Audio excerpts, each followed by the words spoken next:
Welcome, everyone, and thank you for being here for today's virtual town hall forum to discuss USF's plan for a phased return to our campuses.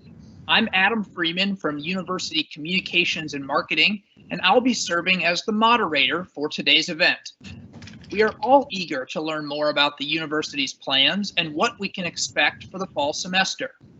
In a few moments, you will hear from USF President Stephen Currall, Provost Ralph Wilcox, Paul Dosal, Vice President for Student Success, Regional Chancellor Martin Tadlock from the St. Petersburg campus, Regional Chancellor Karen Holbrook from the Sarasota-Manatee campus, and Donna Petersen, Dean of the USF College of Public Health and Chair of the USF COVID-19 Task Force.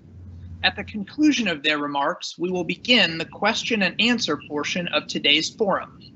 To submit a question, use the chat box on the right side of your screen. You can begin submitting your questions now, and we will attempt to get to as many questions as possible during our time together this afternoon. I should also note that today's forum will be recorded and available for viewing on the USF coronavirus website, which can be found at usf.edu/coronavirus. And with that, it's my pleasure to introduce University of South Florida President Stephen Currall. Well, good afternoon, everyone. Thank you for joining us today for this important dialogue. I know you are all eager to learn more about how the University of South Florida plans to return to campus this fall, and that's what we're here to address. Before we begin, I would like to take a moment to reflect on the importance of this day, June 19th, to our nation. Juneteenth is a 155-year-old holiday celebrating the emancipation of African Americans from slavery in the U.S. It is celebrated on June 19th because on that date in 1865, the Union Army landed in Galveston, Texas, and proclaimed that the Civil War had ended and slavery had been abolished. Roughly 2,000 Union soldiers were there to enforce President Abraham Lincoln's Emancipation Proclamation, which had actually gone into effect more than 2 years earlier on January 1st, 1863. In addition to marking a date of major significance in American history, Juneteenth has always been both a day of remembrance and an opportunity for Black Americans to honor their history and celebrate Black culture. So what more will we do at USF to redouble our efforts to be a force for positive change in our society? I have asked Dr. Haywood Brown, the Office of Diversity, Inclusion, Equal Opportunity, the Office of Student Success, and students, faculty, and staff from all three of our campuses to work to further articulate how the university addresses systemic racism. Under Dr. Brown's leadership, we will develop programs to ensure that our faculty and staff and students become even more culturally aware and intelligent about how race impacts attitudes and behaviors. We will consider innovative avenues to enhance faculty and management diversity in recruitment, in development, retention, and rewards. We will analyze salary equity for faculty and staff to ensure that we work to eliminate any race or gender-based salary disparities. We will ensure that Black-owned businesses participate as vendors to the university by setting goals that include specific targets for diversity spending. We will also create a code of conduct for employees involved in procurement that encourages more supplier contracts for Black-owned businesses and other diverse supplier categories. And for supplier opportunities of $75,000 and above, we will mandate that a member of the Office of Supplier Diversity team hold a voting role on the decision-making team. We will also continue to reflect deeply on the tragic events around the country recently and the unrest that we've witnessed in our own communities, and we will take action. In these challenging times, USF can provide leadership and opportunity, demonstrating an active commitment to creating a civil, humane, and compassionate society in which racism is not tolerated. I believe we must support and care for each other during times like these, and not forget that each of us is empowered to stand up to injustice whenever and wherever it occurs. So today we're also addressing the challenges of COVID-19 head on.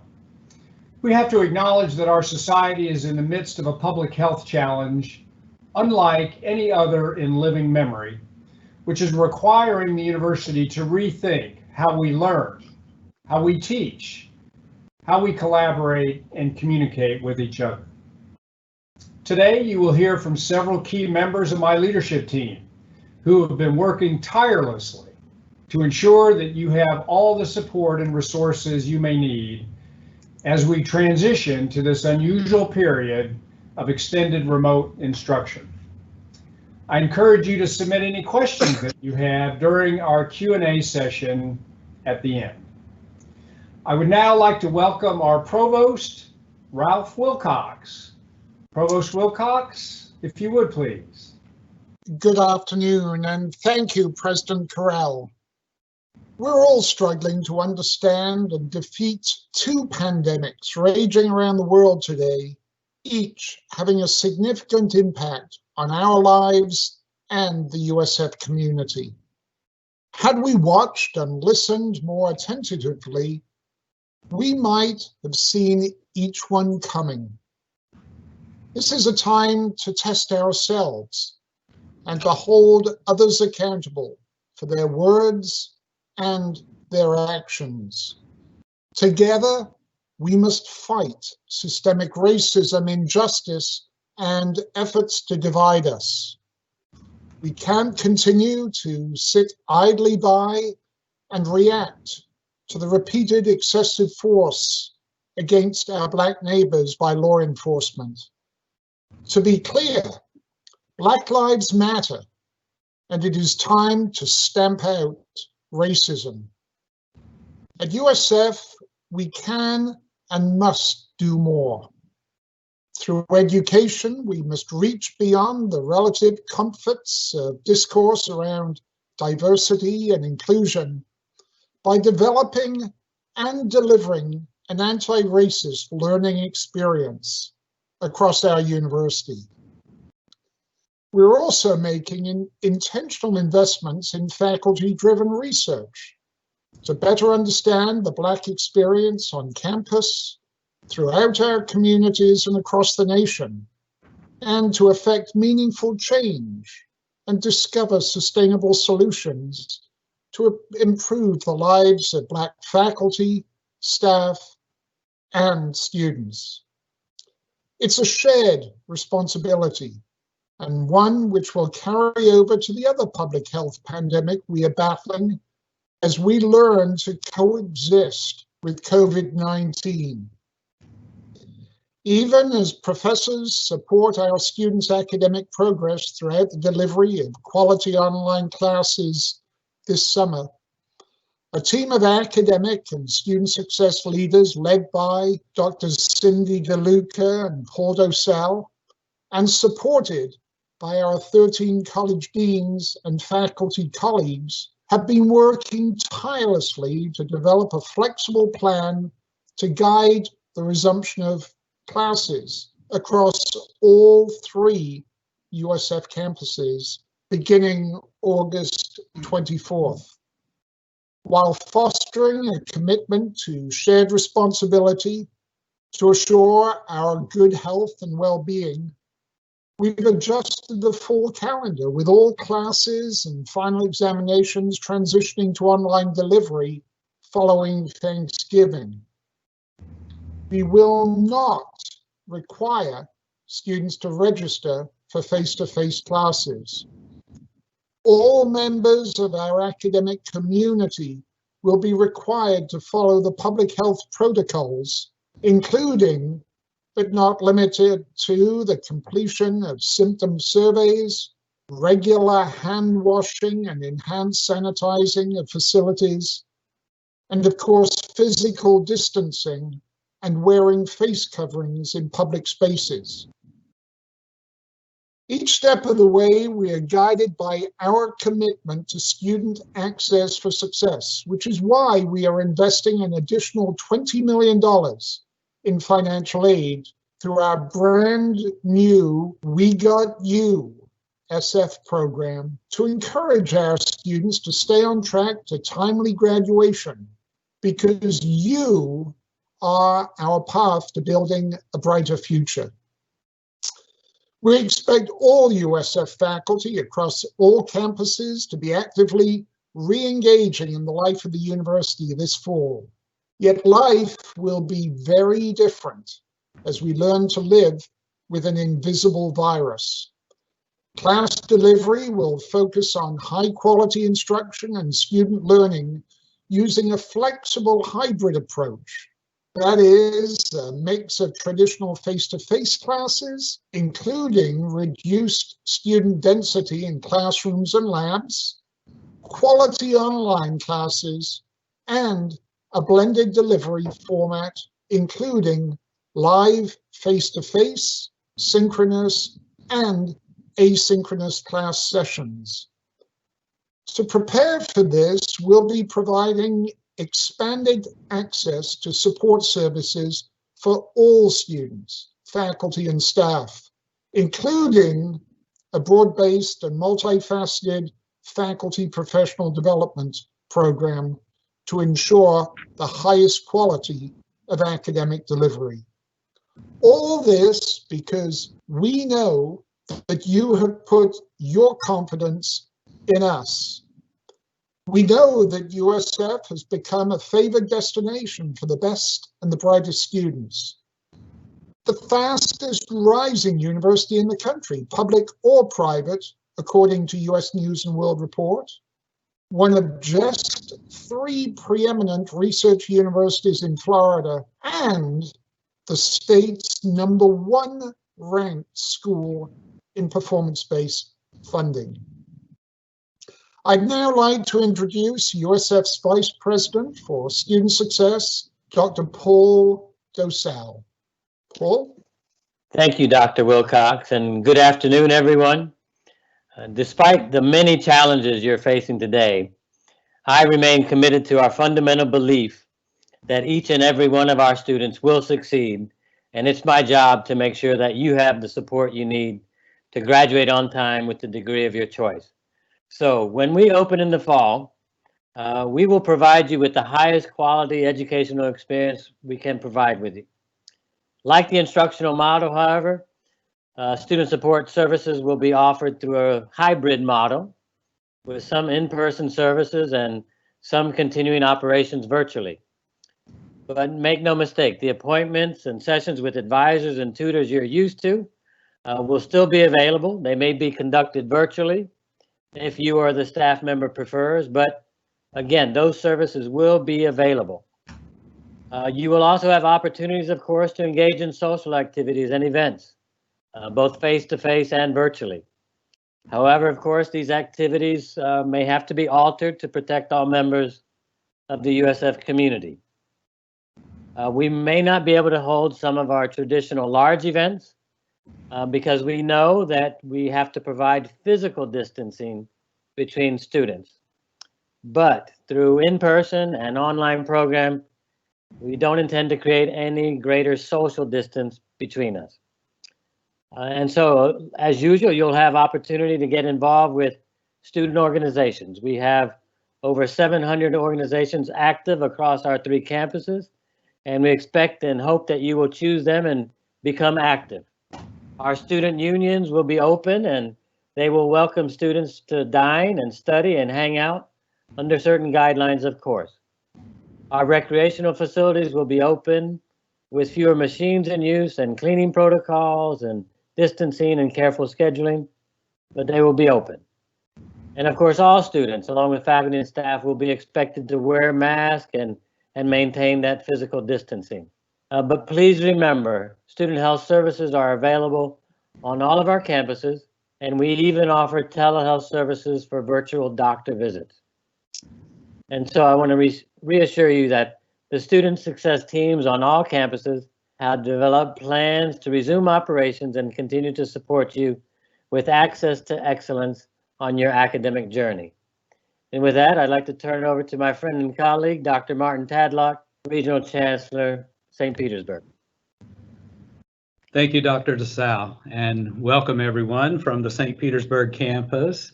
It's very good to be here with colleagues that we work with across the USF, and I'm really appreciative of the very thoughtful, deliberative, and collaborative approach that we have taken as a university to develop a plan to return people to campus with safety first for all of our students and our faculty and staff. You know, we're all in this together. We feel that here in St. Petersburg, and I'm sure others feel that in Tampa and Sarasota as well. And I'm really appreciative of all of the staff and faculty across all three campuses and students that have helped lend themselves to that feeling. And just to let you know, we all understand the importance of safety first.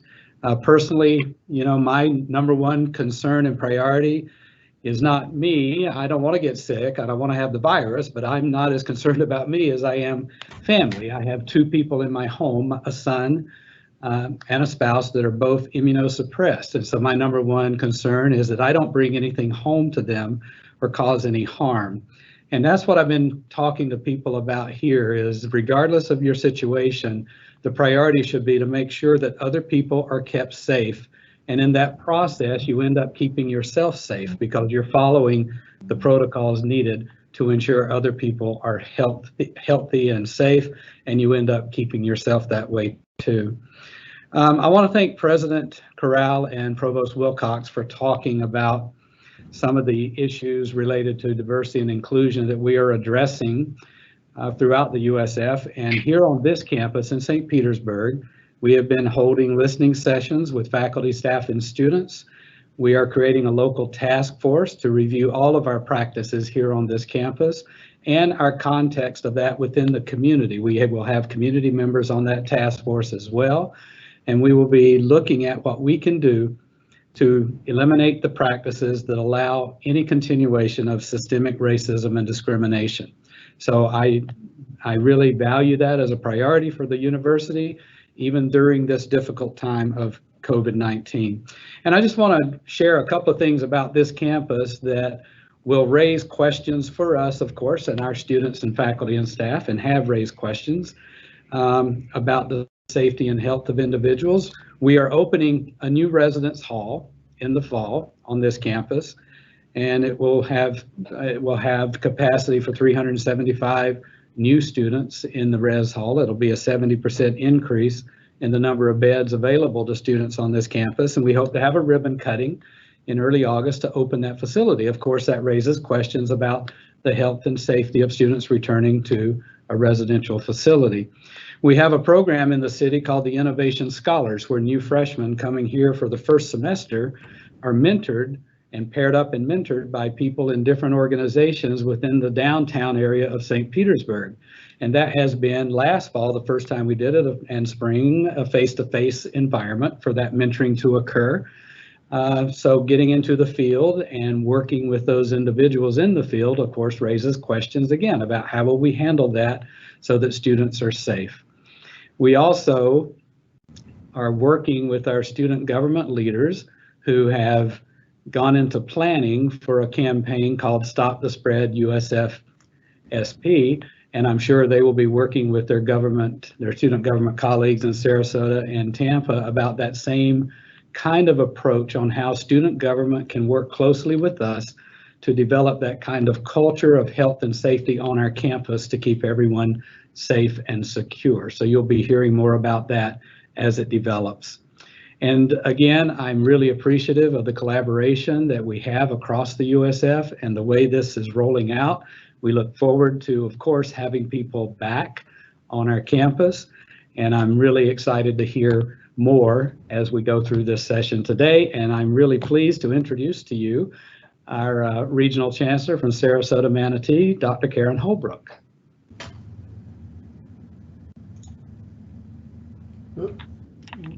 Dr. Holbrook, I believe we need your microphone on. You know, someday I'm going to learn that, but thank you. Thanks for telling me, and thanks, Martin, and thanks for everybody again, all across the campuses. We have really worked very efficiently and very effectively to bring about all of the planning that's gone on. It's been wonderful for us to be a part of it and to be able to share it with our faculty, our students, and our staff.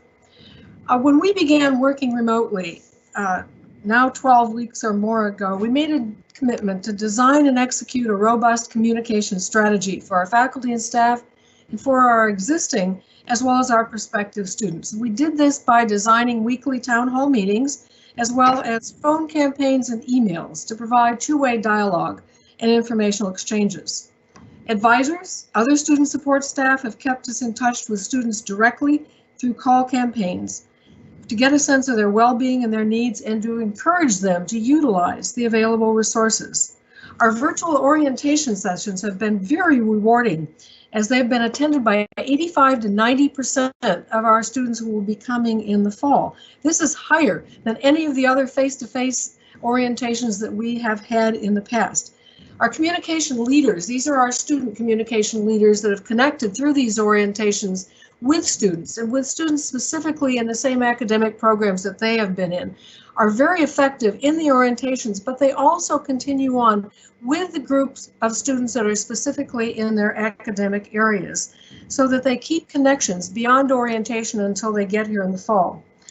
Our student government leaders are also participating in the health and safety of students, and on their own they've gone ahead and ordered masks for the students that are coming in, and also hand sanitizers, small hand sanitizers for the students. They're very excited about welcoming the new students safely.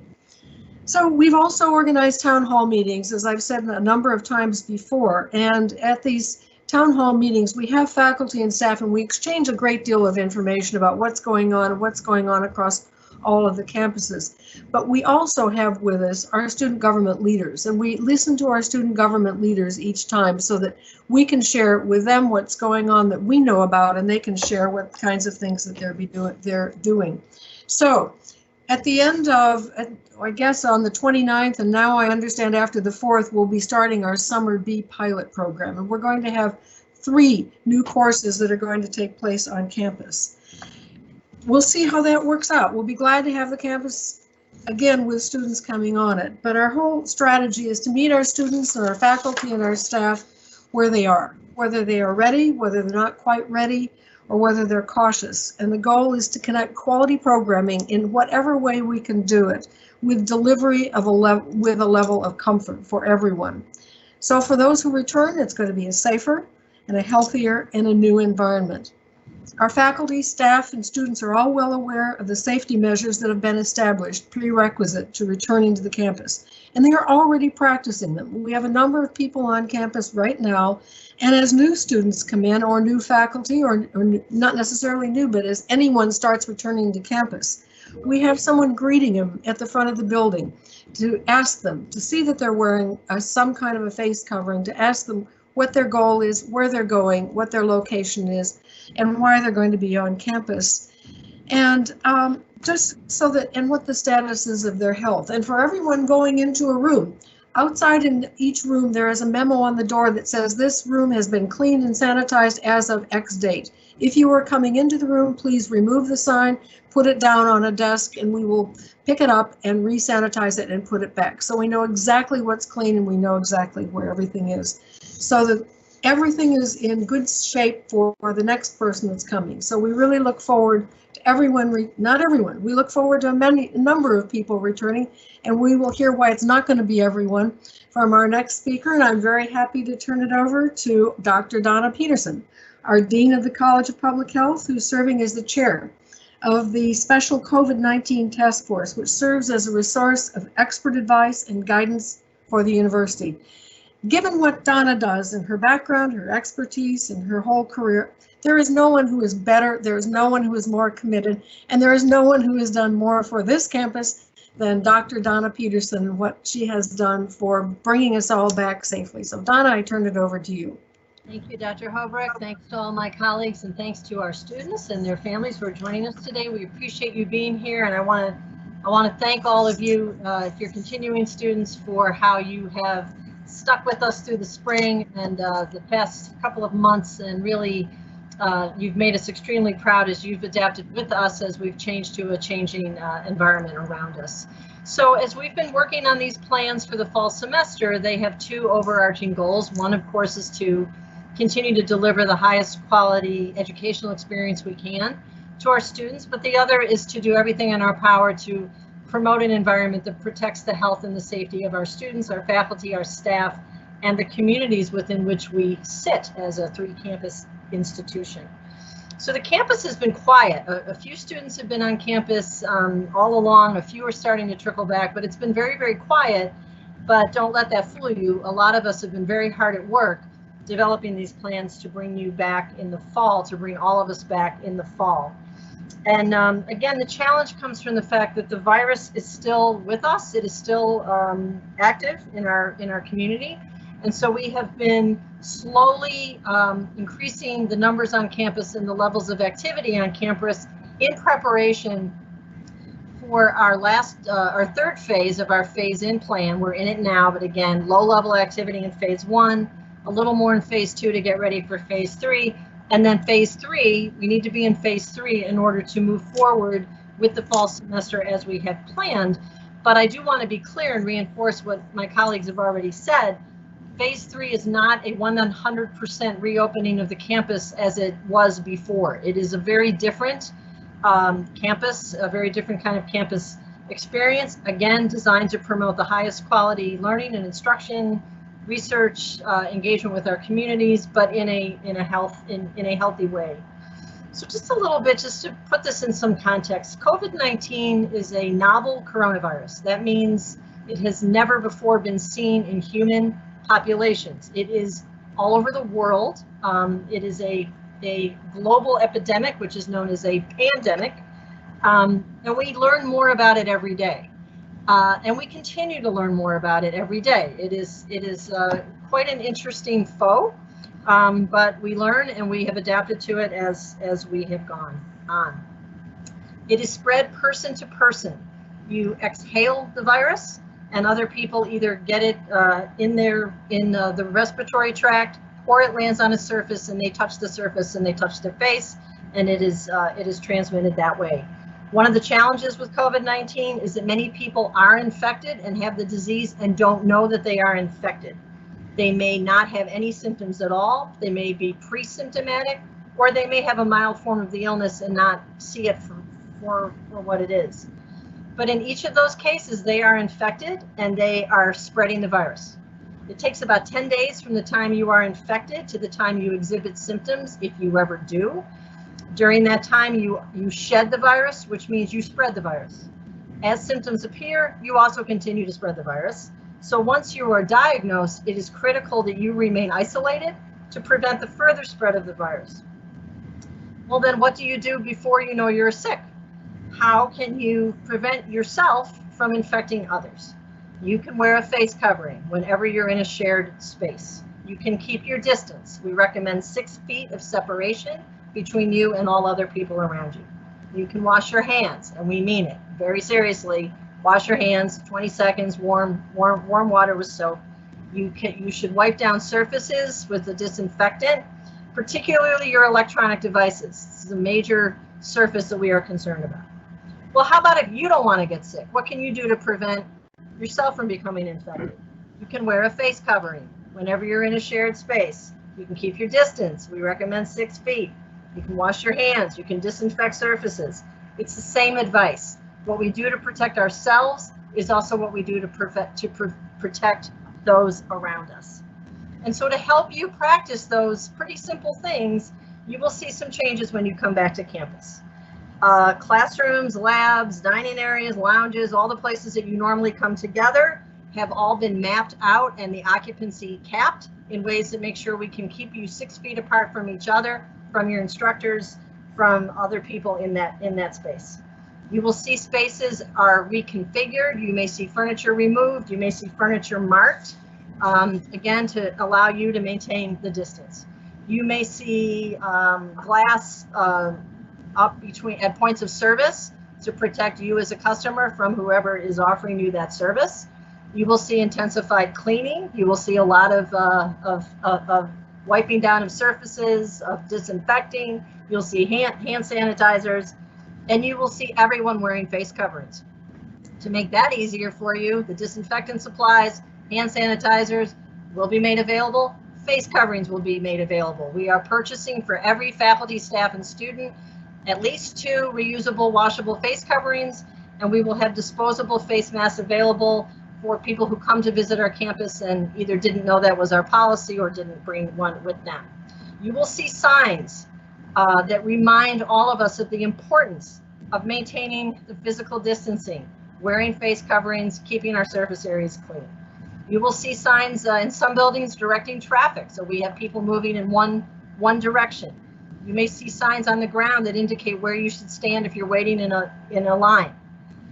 And everywhere the message will be that this is our community acting on behalf of ourselves. You will be asked to do your part to help keep our community as safe as possible. And when we say our community, we mean our campus communities. You've heard from 3 campus leaders, but it also means the community around us because we exist as part of that larger community.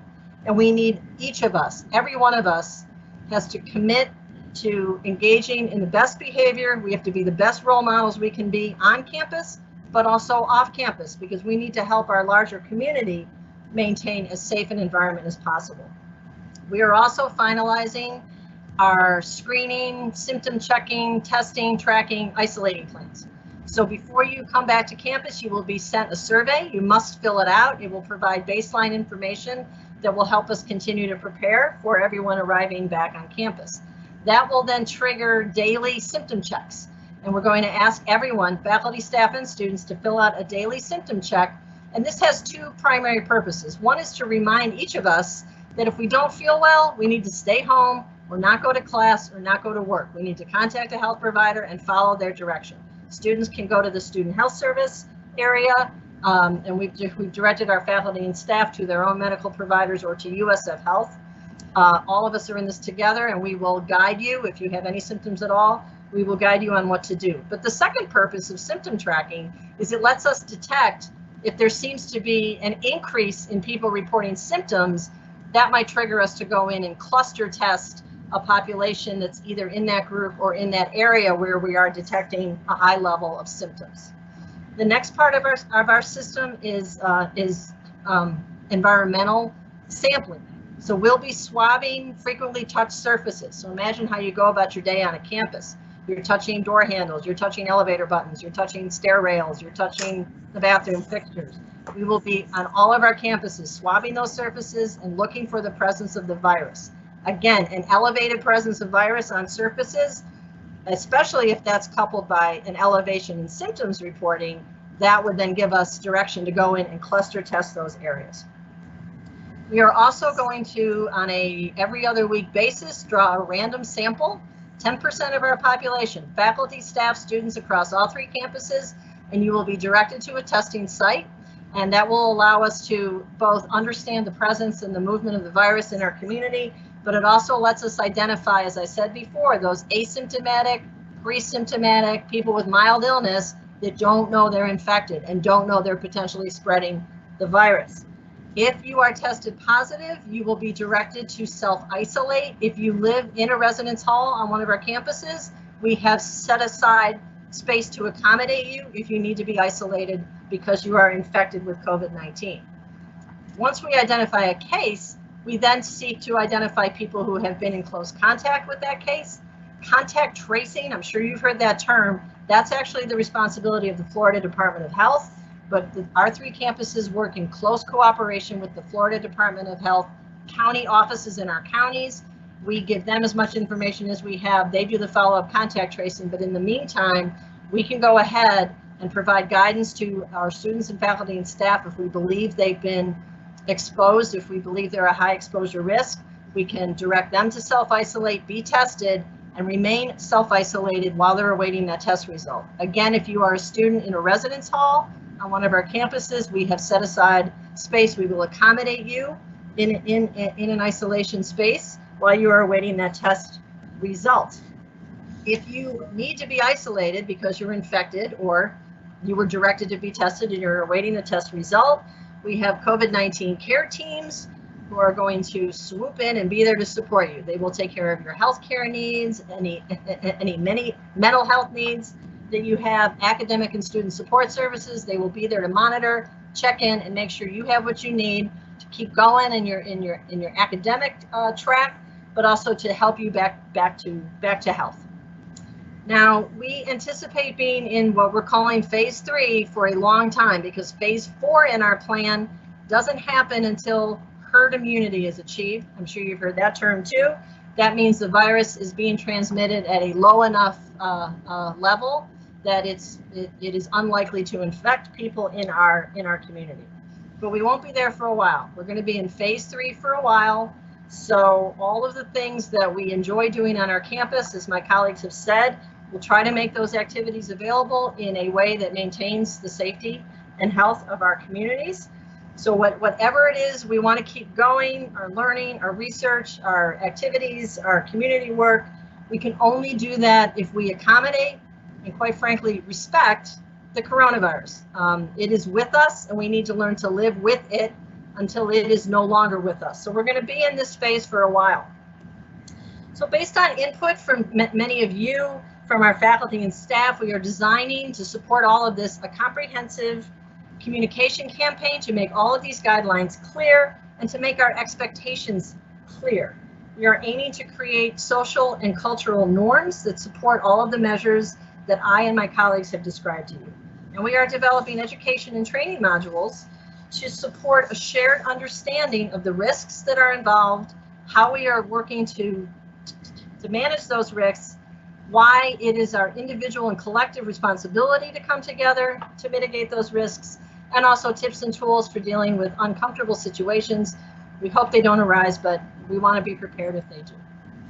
We are in the middle of a pandemic, and right now we don't have many tools available to us. All we have is our willingness to be responsible for our own behavior and to care enough about others around us to do the right thing for us and for them.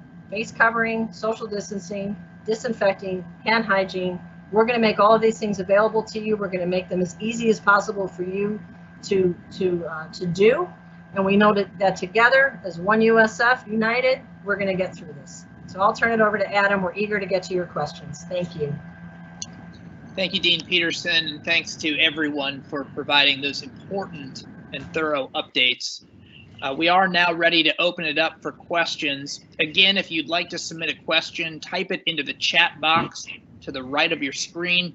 I will take those questions and direct them to the most appropriate person or people on our panel to address each one. I would also like to welcome a few others who are with us today and available to answer your questions. We have David Lechner, USF Senior Vice President of Business and Financial Strategy, Anna Hernandez, Assistant Vice President of Housing and Residential Education, Jen Fleischman, USF Director of Emergency Management, and Dr. Joe Puccio, Executive and Medical Director of USF Student Health Services. Our first question this afternoon will start with Dr. Dosal, and it is in regards to facilities such as the Marshall Student Center, campus recreation, and library, when we expect those to open up. And I would say after you answer, it might be beneficial for Dr. Tadlock and Dr. Holbrook to speak to the branch campuses and when we expect facilities to open up there as well. Sure, Adam. So right now, our Recreation and Wellness Center on the Tampa campus has developed plans that have been approved for a reopening in phase 2. So that would come later this month if all goes well. The Marshall Student Center is likewise developing plans to do that on the same timeline. In both cases, this will be under certain restrictions about staff capacity and physical distancing and so forth. The library, I think, is also making some plans, but Like the Marshall Student Center, those haven't been finalized yet. And this is Regional Chancellor Tadlock from St. Petersburg. We are on the same timeline. We're looking at having limited opportunities available, starting with phase 2, and they're actively working on those plans currently under the same kind of protocols and guidelines that you just heard from Dr. DeSalle. And I can add for Sarasota-Manatee, basically the same information. We do not have a full library, as you know. Our library is shared with New College, and we do have an information center with computers and a way of accessing materials, and that will depend on when the staff members are able to come back to open that up. I doubt that we will have much of it open for the pilot study, but certainly we will need to have it open in the fall. And as far as our rec facilities, that's a very small unit within the one building that we have. And that will also, I am assuming, will be back open in the fall. But right now, everything is pretty well shut down until we get staff back. Our next question will be for Provost Wilcox. We're getting a number of questions regarding international students, those who left the United States and are unsure of when they'll be able to come back, or those coming to the U.S. for the first time, and how they will be able to continue their studies and what impact it may have on their visa status. Thank you, Adam. And those are great questions. Of course, international students are an important and integral part of the USF community. We recognize that in March, many of them stayed with us as continuing students. Some made their way home, offshore. And of course, we have other, and in fact, an unprecedented number of new international students that are back home, looking forward to joining the USF community as soon as restrictions relax and they're able to secure their visas and travel arrangements. Meantime, and this is true of all of our students, we're actually committed to ensuring that all students can continue or begin their journey at USF without missing a beat. For those continuing students, we want to make sure whether they're here on campus, in person, or they're joining us from a distance through online classes across the United States or overseas, that they will be able to continue that journey toward graduation on a timely path.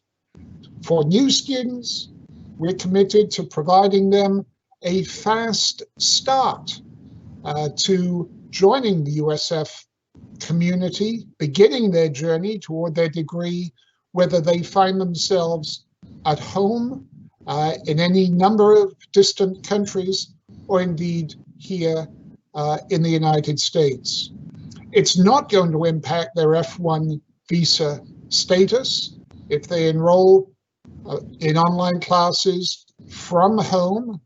As they're able to travel to the United States, they should stay in close contact with our professionals in USF World and their academic advisors in their home college, so that we can make the necessary adjustments as they arrive on campus. We hope as soon as possible in the fall semester. Provost, thank you very much. Our next question will be for Anna Hernandez as it pertains to housing. We've received several questions about why certain deadlines are in place regarding any kind of cancellation fee, and also the possibility of any refunds should the residence halls be forced to close during the fall or spring semesters. Anna, would you like to address those issues? Sure, thank you very much, Adam. I first want to start off by saying that we've listened to your feedback and we understand the concerns regarding the student housing agreement and the policies for the 2021 academic year. And we'd like to take a little opportunity to further explain our approach to help you make an informed decision. So based on the information we have at this time, we fully expect that the residence halls on both of our campus, St. Petersburg as well as Tampa, will remain open for the entire fall and the spring semesters. However, we must prepare our contingency plans in case COVID-19 conditions change and the university must alter its operations. And we want to prioritize health and safety for our campus communities. If the university has to transition to all online classes, we still intend to keep the residence halls open for individuals who need to stay. You may recall, as we transition to classes delivered remotely in the spring, we still kept the USF campuses and residence halls open. If the residence halls remain open and the students choose to leave, then they would still be responsible for the duration of their housing agreement. These are really uncertain times for all of us, and we're attempting to strike a balance between the needs of the students and the many fixed cost obligations that we have running a housing operation. But again, we're going to do our best, and we have every intention of keeping the halls open during the fall and spring semester. Now, we've asked students to make the best decision for them, and we have indicated in our recent addendum that students have until July 1st to cancel their housing agreement with no financial penalty. We understand that there are a variety of reasons that go into a student's choice about that. Because class schedules may not be available by July 1, and the class format may impact a student's decision on whether they choose to live on campus, we're planning on looking at waiving the $1,000 cancellation fee for anyone who finds out after July 1 that all of their classes in the fall semester will be online. So students who find themselves in that situation, what we're doing is we're asking them to submit a cancellation request in our housing portal on the Tampa campus or with our cancellation form for our St. Petersburg campus, and just indicate all online classes as the reason. So our hope is that students find the method of academic delivery that best fits them, and that they are able to make informed decisions about how that impacts their decision to live on campus.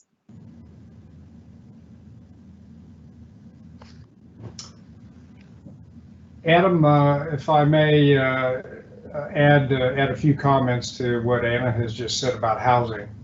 One of the things I wanted to emphasize to our students and their parents is the extraordinary health-related and wellness resources that the University of South Florida has available. So unlike many other universities, we have the Morsani College of Medicine, the Tanaja College of Pharmacy, we have the College of Public Health, we have College of Nursing. We have a very sophisticated community of biomedical researchers, healthcare providers, and that is informing our plan for how to manage through COVID-19. And that also equips us and informs us with expertise that many other universities don't have available for how to be thoughtful and how to promote health on our campus, including in our housing facilities for our students. So we believe that we are well equipped, better equipped than many other universities, given the extensive academic units that we have and the repositories of extraordinary expertise about healthcare research and healthcare delivery, about maintaining wellness. And so we think that will help us promote health on our campuses and promote health inside our residential facilities. Thank you both for your comments. Provost Wilcox, will bring you back in. It's a natural follow-up to this, as we're getting a number of questions, and you touched on this earlier about when students will know about their class schedules. There's a lot of pieces to the puzzle you're putting together there. What can you say about that? What I can say is that our faculty and our college deans and the academic leadership team are working overtime at this at the moment. As you might imagine, a tremendous amount of logistics as we move face-to-face classes around, and we seek appropriate space to ensure that we can maintain physical distancing and good health practices in face-to-face classes. We fully anticipate that no later than the 3rd week of July that we will finalize our fall schedule. If we can do so sooner, we will do.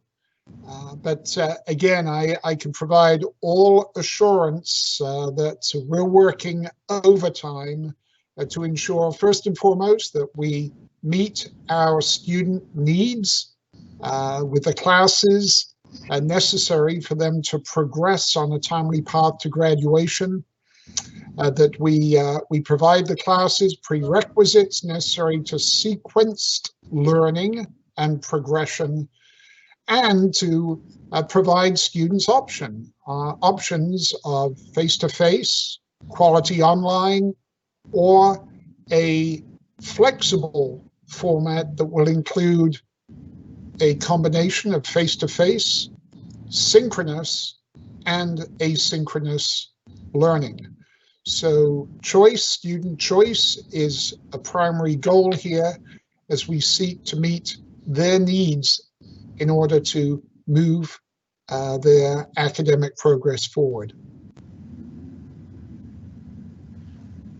All right, we will bring Dr. Dosal back in for this next question about what kind of financial resources are available for students who may be struggling during this time. Well, Adam, we have recently announced and begun to distribute another $20 million in financial support to students, undergraduate and graduate, in-state, out-of-state, and international. And we do this recognizing that our students are facing some tough financial times. And so the university pulled together these resources to help out all of our students. And that is beginning to be distributed now. We also have some other limited programs that can support students on their journey to a degree. A Don't Stop, Don't Drop program with the support of the Helios Education Foundation. We've recently distributed $200,000 to support students during these times of need. Plus, we've raised hundreds of thousands of dollars from our friends in the local community in the One USF Fund. So we're doing all we can to assemble the resources I need and provide financial relief to our students. Adam, if I might add to Dr. Dosal's comments here, of course, we often speak at the University of South Florida in promoting access for success. And what we don't want our students and families to feel is that they cannot continue to enroll full-time and maintain their timely progress. If they choose to pause or stop out, we know full well that that's going to delay their access to graduate school or to medical school or law school, or to find a great job. And part of our responsibility is to move those students along that path on a timely basis to support them each step of the way. So again, all credit goes to our Board of Trustees, President Currall and Dr. Dosal for their creativity in finding these resources that are going to be focused exclusively on our students.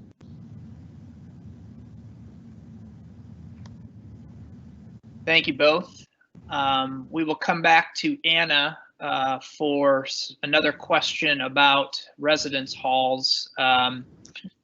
Are dorm rooms that house 2 students going to be turned into singles to keep the students safe? And what other measures will be in place to promote a healthy environment? Thank you for the question, Adam. We are planning on opening our residence halls at design capacity, which means that students that select to live in a double room will have the opportunity to have a roommate. Students who select to live in a single obviously would not have somebody sharing that space with them. And that is on both our St. Petersburg and our Tampa campuses. And so we have over 2,000 singles that are available for students to select if that is what they feel is best for them. We have several measures, and Dr. Petersen had talked about all of the measures that we're putting into place with regard to face coverings and personal hygiene and social distancing, and those will be the expectations that we have in the residence halls as well. We have implemented several measures that have been recommended by the CDC as well as our medical professionals on campus as to how it is that we may be able to modify some of the residence hall environments so that it can mitigate the spread of the COVID-19 virus. But I will say that the biggest contributor to our success is going to be students and residents complying with the guidance that we're offering. And so we're really looking for this community responsibility and know that our students really want to live in the residential environment and they value the residential environment. And we're hoping that they do everything for us to be able to maintain that.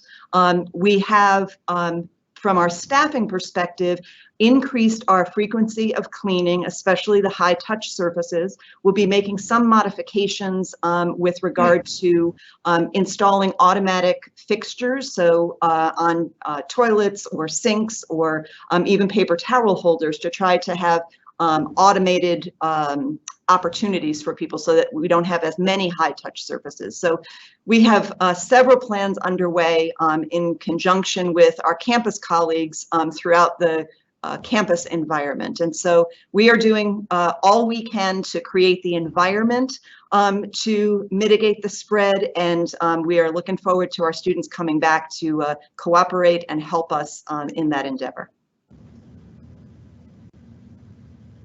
Thank you, Anna. We are running low on time here this afternoon, so we'll bring back Dr. DeSalle for one more question, and there's a few about Greek life, events, some of the more social activities and gatherings that we expect on our campuses normally. How will those be handled in the fall? What can we expect? Well, Adam, assuming we're still in phase 3 and we have to be mindful of our guidelines, we're going to have to be very careful about the size of the crowds we attract and maintain our physical distance. So it might be too early to tell, but I'm afraid that circumstances may not permit some of the larger events that we've been accustomed to. And if we can't do that, it's because we don't think it's safe for us to do that. But we're going to try our best to have as many activities and events on campus. And I think Anna might be able to correct me if I'm wrong, but Greek life will be open as well. We plan to resume normal activities there too. The Greek Village residence halls will be open with the similar limitations that we've indicated in our student housing addendum for the same reasons with regard to trying to mitigate the spread. And I know from a Greek life perspective, it may look a little bit different, but we certainly value all that contributes to the campus environment. Thank you, everyone, for those questions and for our panelists for their insightful responses. A reminder that if you were not able to have your question addressed today, you can submit them to the email address that we've been using since the beginning of the COVID-19 challenge, and that is covidquestions@usf.edu. Again, covidquestions@usf.edu. If you submit a question, someone will get back to you as soon as possible. At this time, I would like to welcome back President Currall for a few closing comments.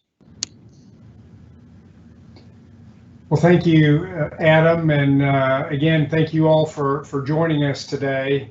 I want to say a few words about our plan. This plan has been evidence-based. It's been the result of thousands of hours of work of literally over 100 of our faculty and administrators and staff who've really done a heroic job in assembling a plan that is very much appropriate for our circumstances. It's essentially a contingency model or contingency plan that we can adjust in light of shifting public health data that comes in. So again, very evidence-based and responsive to the circumstances that we see, and then that allows us to adjust our policies and our actions and procedures in order to promote health and safety on our campuses. So it's really been an extraordinary journey that we've gone on in formulating this plan. Dean Petersen has done an amazing job in leading our COVID-19 task force. The Provost, Dr. DeSalle, Mr. Lechner, our regional chancellors. We've also consulted heavily with our faculty and received many good suggestions from them about how to proceed. So it's really a robust plan, again, evidence-based, and it's a contingency model that allows us to manage through the fluid circumstances that we're facing right now. So I just wanted to share with our students and their parents that we believe that this is really an excellent and appropriate plan. We looked at the plans of the other 11 universities in the State University System of Florida. Ours is more detailed than most of those because we've really spent a lot of time coming to grips with the details, the implementation. How do we maintain compliance with the standards and the efforts to promote health and safety on our campuses. So we really, I think, have a very good plan. Now that's, as has been discussed earlier, for example, by Dean Petersen, the success of our plan is going to be based in large part on the commitment of our students, as well as our faculty and staff, to maintaining these standards to promote health and safety. So it's a partnership. It's an opportunity for students to really contribute to a campus environment that really does maximize our promotion of health and safety. And so it really is a collaboration, a partnership among every stakeholder in the University of South Florida community. So it's a journey that we're all on together, and as we have always before, pulled together as a community, supported each other, and we're going to continue to do that and manage through this challenging situation. It's going to be a different circumstance on our campuses coming forward, but we think that our spirit of collaboration and partnership is really going to see us through this. University of South Florida remains committed to our aspirations. We're not lowering our standards or our expectations or goals and dreams. We're going to maintain those, and with everyone's cooperation, we're going to manage through and become an even stronger academic university as a result of this experience. So I want to thank everybody again for joining us today and sharing with us your thoughtful questions, and we look forward to seeing you later this summer, and of course then when we begin the autumn semester in August. So thank you.